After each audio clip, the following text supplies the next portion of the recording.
नमस्कार प्रेक्षकांनो, आजच्या एपिसोडमध्ये इथे भूमी म्हणत असते, आकाश तुला यशपाल काका माहिती आहेत का? आपल्याकडे आले होते तेव्हा इथे आकाश म्हणतो, हो मला माहिती आहे. तेव्हा भूमी आता सांगते, यशपाल काका आलेले असतात आणि ते म्हणतात, रागिणीताई येऊ का जेवायला? आणि मग ते त्या घरामध्ये आता रागिणी आत्यांचे नातेवाईक म्हणून राहायला सुरुवात करतात. तेव्हा भूमी म्हणते, आकाश मी तुला सांगितलं होतं ना यशपाल काका आलेत म्हणून, ते हेच. तेव्हा आकाशसुद्धा त्यांना घरामध्ये राहण्याची परवानगी देतो, कारण का ते रागिणी आत्याचे नातेवाईक आहेत असं सांगून तिथे राहायला आलेले असतात. त्यामुळे इथे आता रागिणीच्या गावचे असल्यामुळे इथे आकाशसुद्धा त्यांना नकार देत नाही आणि यशपाल काका आकाशच्या घरी सगळ्यांबरोबर राहत असतात. तेव्हा भूमी म्हणत असते की यशपाल काकांचा अचानकपणे मृत्यू झाला, पण मला दाट शक्यता आहे की यशपाल काकांच्या मृत्यूच्या मागे सुद्धा आत्याचाच हात आहे. हो ना आत्या?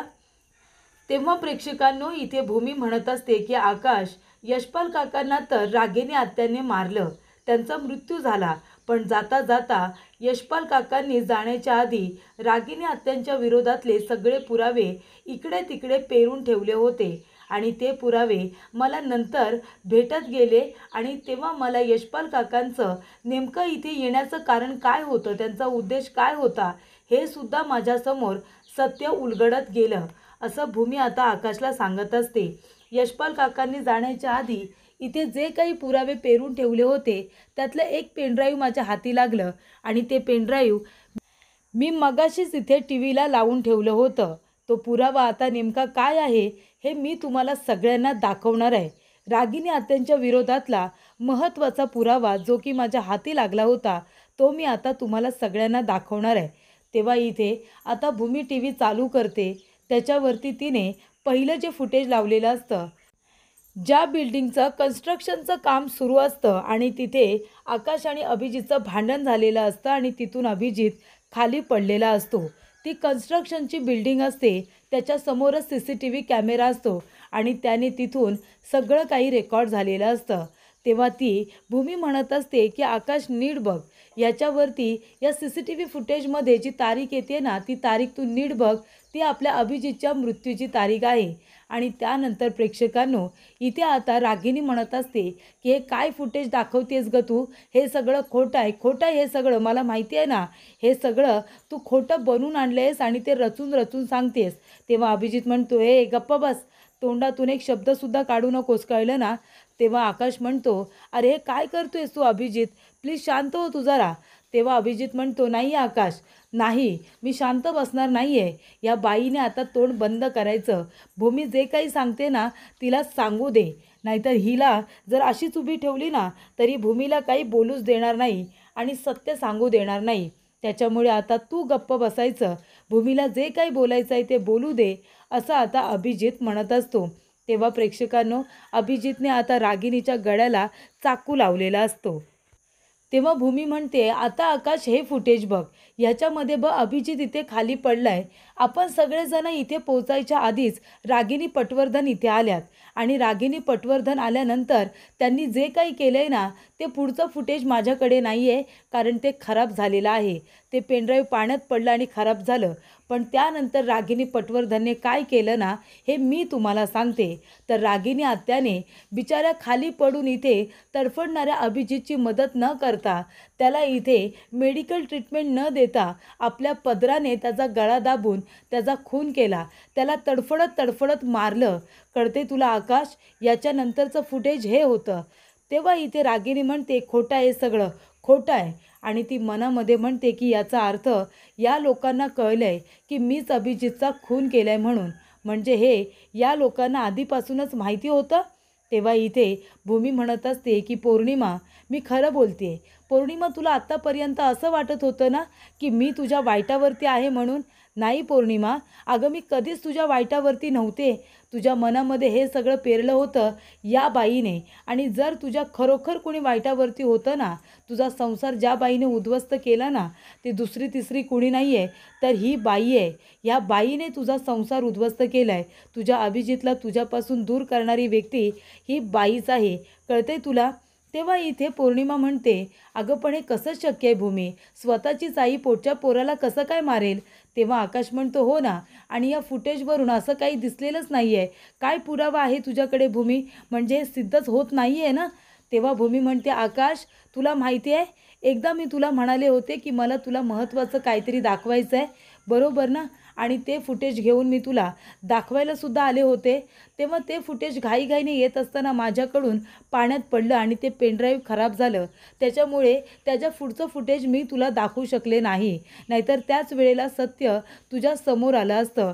घटस्थापनेच्या दिवशी आठवते तुला, मी कापूर आणायला गेले होते आणि मला कापराच्या डब्बीमध्ये एक पेनड्राईव्ह सापडलं आणि ते पेनड्राईव्ह मी घेऊन गेले आणि आपल्या लॅपटॉपला अटॅच केलं. तेव्हा मी पुढचं फुटेज माझ्या डोळ्याने बघितलं आहे. रागिनी पटवर्धनने स्वतःच्या पदराने इथे स्वतःच्या मुलाचा गळा दाबून त्याला तडफडून मारलेला आहे. हे फुटेज मी माझ्या डोळ्याने बघितले आकाश, आणि तुला खरंच असं वाटतं मी खोटं बोलते आहे? तेव्हा इथे भूमी म्हणते, आणि ते फुटेज मला तेव्हाच तुलाही दाखवायचं होतं, काहीतरी सरप्राईज आहे म्हणून. मी घाईघाईने येत असताना ते पेनड्राईव्ह पाण्यात पडलं आणि ते खराब झालं. मी पण मूर्ख मुलगी, त्याचा बॅकअपसुद्धा मी घेऊन ठेवला नव्हता आणि त्यामुळे मला तुला तो पुरावा दाखवता आला नाही. पण ते फुटेज मी स्वतःच्या डोळ्याने बघितलेलं आहे, असं इकडे आता भूमी म्हणते. तेव्हा रागिनी म्हणते, बघा बघा, हिची नाटके बघा. काय गं, तुझ्याकडे पुरावा नाही आहे, काय नाही आहे, आणि हे बिनबुडाचे आरोप तू माझ्यावरती करतेस? तेव्हा भूमी म्हणते, आकाश, मी तुला म्हणाले होते की नाही, ते पेन ड्राईव्ह मी धावत पळत घेऊन आले होते की नाही तुला दाखवायला? तेव्हा आकाश म्हणतो, हो भूमी, तू म्हणाली होतीस काहीतरी सरप्राईज आहे, आणि ते पेन ड्राईव्ह पाण्यात पडल्यानंतर तू खूप जास्त अपसेटसुद्धा झाली होतीस. तेव्हा भूमी म्हणते, तेच आकाश, मला तेच फुटेज तुला दाखवायचं होतं, जे मी माझ्या डोळ्याने बघितलं होतं. माझाही विश्वास बसला नव्हता, पण तरीसुद्धा मी ते फुटेज बघितलं आणि मी समजून गेले की ही बाई पोटच्या पोराला मारू शकते, तर ती आपल्याला मारूच शकते. तेव्हा इकडे आता रागिनी पुन्हा नाटकाला सुरुवात करते. रागिनी म्हणते, बघा बघा, आता हे बघायचं राहिलं होतं. ही भूमी आहे ना आकाश, माझ्यावरती खोटे नाटे आरोप करते. हिचा आधीपासूनच माझ्यावरती राग आहे ना. तिला काही करून या घरातून मला बाहेर काढायचं आहे, म्हणून माझ्यावरती आरोप करते ती. तेव्हा इथे भूमी म्हणत असते, आकाश, मी तुला जे काही सांगितलं आहे ना, ते सगळं खरं खरं सांगितलं आहे. पौर्णिमा, मी खरंच सांगते तुला, मी जे काही आता बोलले ते सगळं खरं आहे. ते फुटेज मी माझ्या डोळ्याने बघितलं आहे. तेव्हा इथे रागिनी म्हणते, अच्छा, मग जर मी अभिजितला मारलं असतं, तो जर मेला असता, तर मग आता हा अभिजित इथे समोर उभा कसा असता सांग बरं तू? हा अभिजित इथे कसा काय आला? तेव्हा इथे भूमी म्हणते, अरे वा, आतापर्यंत त्या अभिजितला मुलगा म्हणून मान्य करायला तुम्ही तयार नव्हतात. आत्तापर्यंत तुम्ही म्हणत होता की तो तुमचा अभिजित नाही आहे, आणि आता हा तुमचा अभिजित झाला. आता तुम्ही लगेच त्याला तुमचा मुलगा म्हणून मान्य केलं. किती किती नीचपणा कराल, किती तुम्ही, किती खालच्या पातीला झालो आत्या, किती कराल ही नाटके? तेव्हा इथे भूमी म्हणत असते की आतापर्यंत म्हणत होता की हा कुणीतरी तोतिया आहे, हा कुणीतरी वेगळा माणूस आहे, हा अभिजित नाही आहे, आणि आता स्वतःवरती जसं आलं तसं तुम्ही स्वतः लगेच म्हणताय की हा अभिजित आहे म्हणून. तुम्ही स्वतः तुमच्या गुन्ह्याची कबुली दिली आहेत. तुम्हीच म्हणालात ना की तुमच्या हाताने अभिजितचा गळा दाबून त्याला मारलत म्हणून. मग लाज नाही वाटत आहे तुम्हाला? तेव्हा इथे पौर्णिमा म्हणते, अगं नाही भूमी, असं काय करतेस तू? अगं हे अभिजितच आहेत. तेव्हा भूमी जाते, पौर्णिमाला मिठी मारते आणि म्हणत असते, नाही पौर्णिमा, नाही, हे आपले अभिजित नाही आहेत. हा अभिजित नाही आहे, हे बलदेव आहेत, बलदेव नाईक. तेव्हा पौर्णिमा म्हणते, काय? अगं काय बोलतेस तू भूमी? अगं हे बघ ना, अगं आपल्या अभिजितच आहेत हे, हुबेहूब आपल्या अभिजित, आपल्या अभिजितसारखे दिसत आहेत, आणि तू म्हणतेस की हे बलदेव आहेत म्हणून. तेव्हा इथे पौर्णिमा आता विश्वास ठेवायला काही तयारच नसते. तेव्हा भूमी म्हणत असते, नाही पौर्णिमा, मी खरंच सांगते, हे बलदेव नाईकच आहेत, हे आपले अभिजित नाही आहेत. अभिजितला रागिनी पटवर्धन यांनी गळा दाबून मारलेला आहे, तडफडून मारलेला आहे. तुझा या बाईवरती खूपच जास्त विश्वास आहे ना, पण ही बाई विश्वास ठेवण्याच्या लायकीची नाही आहे. हिने स्वतःच्या हाताने पोटच्या मुलाचा खून केलेला आहे, असं इकडे आता भूमी सगळ्यांना सांगत असते.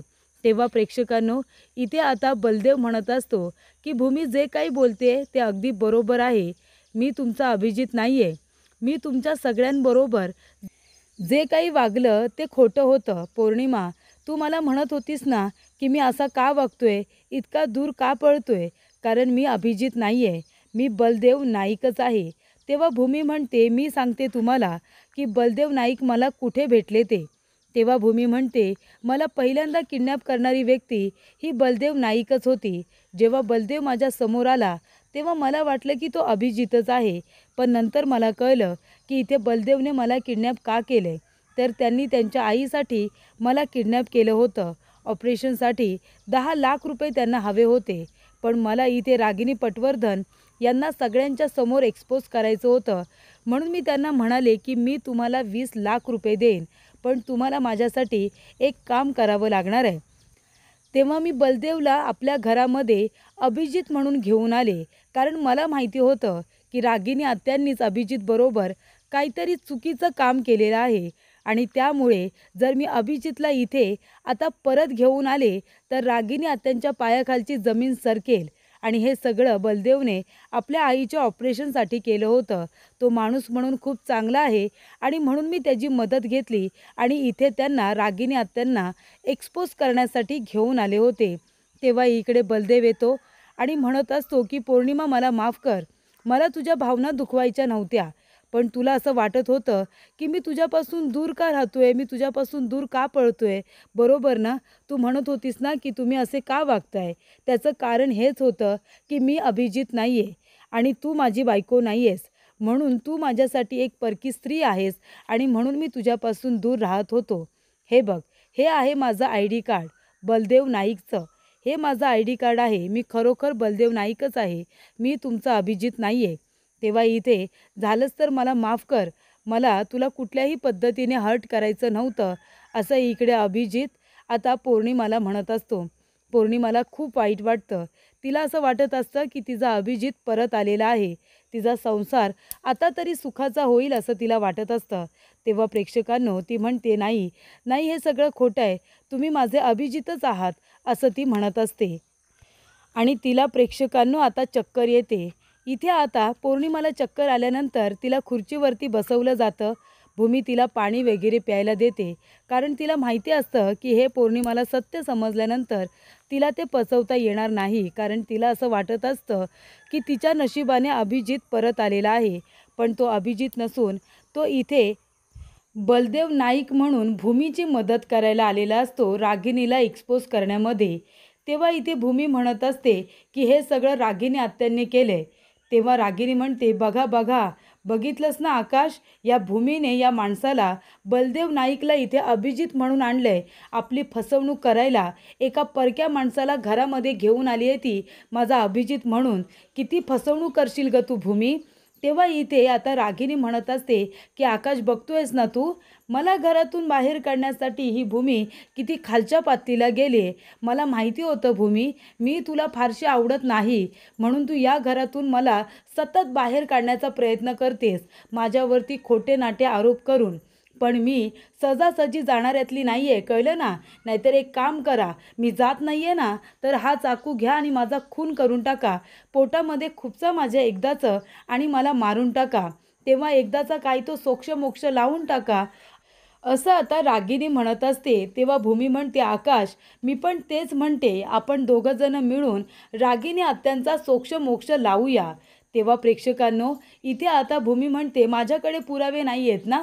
नाही आहेत माझ्याकडे पुरावे, पण यांच्याकडे पुरावे आहेत ना. आणि तिथे आता गायकवाड सर आलेले असतात. तेव्हा आकाश म्हणतो, गायकवाड सर? तेव्हा भूमी म्हणते, या गायकवाड सर, तुमच्याकडे जे काही पुरावे आहेत ना रागिनी आत्यांच्या विरोधामध्ये, ते तुम्ही या सगळ्यांना दाखवा. तेव्हा प्रेक्षकांनो तिथे आता दीपकला आणलेलं असतं. दीपककडून त्याचा गुन्हा कबूल करून घेतलेला असतो. तेव्हा भूमी म्हणते, आकाश, ओळखलंस का याला? आपल्या गाडीचे ब्रेक फेल करणारा हा दीपकच होता. त्याचबरोबर हॉस्पिटलमध्ये संकर्षणच्या कोलतेचा खून करणारा सुद्धा दीपकच होता. आणि हे दीपकने स्वतःच्या मर्जीने केलेलं नाही आहे. आपण म्हणत होतो ना की याची आणि आपली काय दुश्मनी आहे, याची आणि आपली काही दुश्मनी नाहीच आहे. हे सगळं ह्या दीपकने रागिनी आत्यांच्या सांगण्यावरून केलेलं आहे. त्यानंतर प्रेक्षकांनो इथे गायकवाड म्हणत असतो की दीपक, तू स्वतःच्या तोंडाने कबुली दे. तेव्हा दीपक म्हणतो, अगदी बरोबर, हे सगळं मी रागिनी मॅडम यांच्या सांगण्यावरूनच केलेलं आहे. उगाच मी ह्यांची मदत केली पैशांसाठी. माझं आयुष्य उद्ध्वस्त झालं ह्या बाईमुळे. रागिनी मॅडम ज्यांचं काम संपतं ना त्यांना त्या संपवून टाकतात. त्या फक्त माणसांचा वापर करून घेतात आणि एकदा का त्यांचं काम पूर्ण झालं की त्या माणसाला त्या मारून टाकतात. ही सवयच आहे रागिनी मॅडमची. अभिजितच्या बाबतीतसुद्धा त्यांनी तेच केलं होतं. तेव्हा रागिनी म्हणते, दीपक, तुला या भूमीने इथे आणले ना पडवून, या भूमीच्या सांगण्यावरून तू इथे आलेस ना. तेव्हा इकडे आता भूमी म्हणते, अच्छा, म्हणजे माझ्या गाडीचे ब्रेक फेल करायला मी या दीपकला सांगितलं होतं का? वा, खूपच हुशार आहात तुम्ही. तेव्हा इथे आकाश जातो आणि म्हणतो, दीपक, तुझी हिंमत कशी झाली रे आमच्या गाडीचे ब्रेक फेल करायची? तुझ्यामुळे माझी बायको माझ्यापासून दूर झाली, माझं बाळ माझ्यापासून दूर झालं. हे फक्त तुझ्यामुळे झाले, कळते का तुला? तेव्हा प्रेक्षकांनो, इथे आता भूमी म्हणत असते की आकाश, सोड, त्याला जाऊ दे. तेव्हा गायकवाड सर म्हणतात की आकाश, तुम्हाला इथे कायदा हातात घ्यायची गरज नाही आहे. त्यांना आम्ही पकडलं आहे आणि तुम्ही त्याला का मारताय? पैसे घेऊन काम करणारा माणूस आहे तो कुणाकडूनही पैसे घेईल आणि काम करेल. पण त्याला पैसे देऊन त्याच्याकडून काम करून घेणारी व्यक्ती कोण आहे तुम्हाला माहिती आहे का? तुमची स्वतःची आत्या रागिनी पटवर्धन यांनीच त्याला कामाचे पैसे दिले होते ना. मग खरा गुन्हेगार कोण आहे? तुमची आत्या खरी गुन्हेगार आहे, असं इकडे आता गायकवाड सर आकाशला म्हणत असतात. त्यानंतर प्रेक्षकांनो, इथे आता गायकवाड सर म्हणतात की रागिनी पटवर्धन, तुमच्या विरोधामध्ये आम्हाला आता खूप मोठे मोठे साक्षीदार मिळालेले आहेत. आतापर्यंत तुम्ही खूप गुन्हे केलेत ना, आता तुम्हाला तुमच्या गुन्ह्याची शिक्षा मिळेल. तेव्हा प्रेक्षकांनो, आकाशला आता खूपच जास्त राग आलेला असतो. आकाश जाऊन त्या दीपकला मारण्याचा प्रयत्न करत असतो. पण गायकवाड सर म्हणतात की तुम्ही दीपकला मारून काही होणार नाही आहे, कारण रागिनी पटवर्धन खऱ्या गुन्हेगार आहेत. जर शिक्षा द्यायची असेल तर रागिनी पटवर्धन यांना दिली पाहिजे, असं इकडे आता सरांचं म्हणणं असतं. त्यामुळे प्रेक्षकांनो, इथे आता भूमी सगळ्यांसमोर इथे रागिनीला एक्सपोज करते. तेव्हा प्रेक्षकांनो, गायकवाड सर म्हणतात की हा झाला एक पुरावा, आमच्याकडे अजून एक पुरावा आहे. आणि तिथे आता आणलं जातं रागिनीच्या दुसऱ्या माणसाला, ज्याने इथे भूमीला किडनॅप केलं होतं. तेव्हा इथे भूमी म्हणते, आकाश, तू या माणसाला ओळखलंस का? या माणसाने मला किडनॅप केलं होतं. तेव्हा प्रेक्षकांनो, इथे आता तो माणूससुद्धा तिथे येतो आणि म्हणत असतो की माफ करा, खरंच माफ करा मला. मी हे सगळं रागिनी मॅडमच्या सांगण्यावरून केलं होतं. रागिनी मॅडम आणि माझी ओळख फक्त एवढीच आहे की त्यांनी मला कामाचे पैसे दिले होते आणि मी त्यांच्यासाठी काम करत होतो. भूमी मॅडम बरोबर माझी पर्सनल अशी काही दुश्मनी नाही आहे. माझं आणि त्यांचं काही घेणं देणंसुद्धा नाही. पण हे सगळं मी रागिनी पटवर्धन यांच्या सांगण्यावरून केलं होतं आणि मॅडम, त्यासाठी मी तुमची माफी मागतो.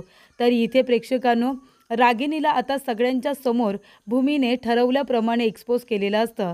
तिच्या विरोधामध्ये सगळ्यांनी साक्षसुद्धा दिलेली असते. तरीसुद्धा रागिनी म्हणत असते की हे सगळं भूमीने माझ्या विरोधामध्ये रचलेलं कारस्थान आहे. तिने मुद्दामून हे सगळं केलं आहे. हे सगळे लोक आहेत ना, तिने विकत घेतलेले आहेत. तेव्हा प्रेक्षकांनो, आकाश म्हणतो, बास झाला आता, बास झाला आता, हे काय बोलतेस तू? तेव्हा इकडे तो माणूस म्हणतो की रागिनी मॅडम, माफ करा मला, पण तुमची मदत करून मी खूप मोठी चूक केली, चूक झाले माझ्याकडून. तेव्हा प्रेक्षकांनो, इथे आता भूमी म्हणत असते, बघितलंच आकाश, या सगळ्यांनी आता रागिनी आत्याच्या विरोधामध्ये साक्ष दिली, कारण रागिनी आत्या गुन्हेगार आहे. अभिजितच्या बाबतीतसुद्धा त्यांनी तेच केलं होतं. या माणसाला तर तुम्ही सगळ्यांनी बघितलं होतं. आता हा माणूस तुमच्या सगळ्यांच्या समोर अभिजितवरती वार करू शकतो, मला मारू शकतो, तुला मारू शकतो. तर रागिनी आत्यांच्या सांगण्यावरून तो कुणाचा खून करणार नाही, असं खरंच वाटतं का तुला? तेव्हा प्रेक्षकांनो, इथे आता गायकवाड सर म्हणत असतात की या सर्व माणसांना माझ्या टीमने आणि आम्ही सगळ्यांनी मिळून पकडलं आहे आणि इथे खास त्यांना घेऊन आलो आहे रागिनीच्या विरोधामध्ये साक्ष देण्यासाठी, जेणेकरून तुमच्या सगळ्यांच्या समोर त्यांचं सत्य यावं. तेव्हा भूमी म्हणते की माफ करा, विजयादशमीच्या दिवशीच मी हे सगळं तुम्हाला सांगितलं, कारण आज असत्यावरती सत्याचा विजय व्हायला हवा अशी माझी इच्छा होती आणि म्हणूनच मी आज रागिनी आत्यांना सगळ्यांच्या समोर इथे एक्सपोज केलेला आहे. त्यामुळे प्रेक्षकांनो, पुढील भागामध्ये आपण बघूया. इथे आता भूमीने रागिनीला एक्सपोज केल्यानंतर आकाश म्हणत असतो की गायकवाड सर, तुम्ही हिला घेऊन जा आणि जन्मठेपेपेक्षा सुद्धा कुठली मोठी शिक्षा असेल ना तर ती द्या हिला. हिने आम्हाला आतापर्यंत सगळ्यांना खूप त्रास दिला, प्रॉपर्टीसाठी, संपत्तीसाठी आमच्या जीवावरती उठलीस ना तू. जा आता, ह्या वेळेला मी तुला थांबवणार नाही आहे, पण जाता जाता तोंड काळं करून जा. आणि सगळेजण इथे आता हाताला चिखल घेतात आणि रागिणीच्या तोंडाला चिखल लावतात. तेव्हा इथे रागिणीचा चांगलाच आता अपमान केलेला असतो. तिला राग येतो. ती सगळ्यांना बाजूला ढकलते आणि इथे एक पिस्तूल घेते एका हवालदाराकडून आणि सगळ्यांना आता पिस्तूलचा धाक दाखवून तिथून पळून जाण्याचा प्रयत्न करत असते.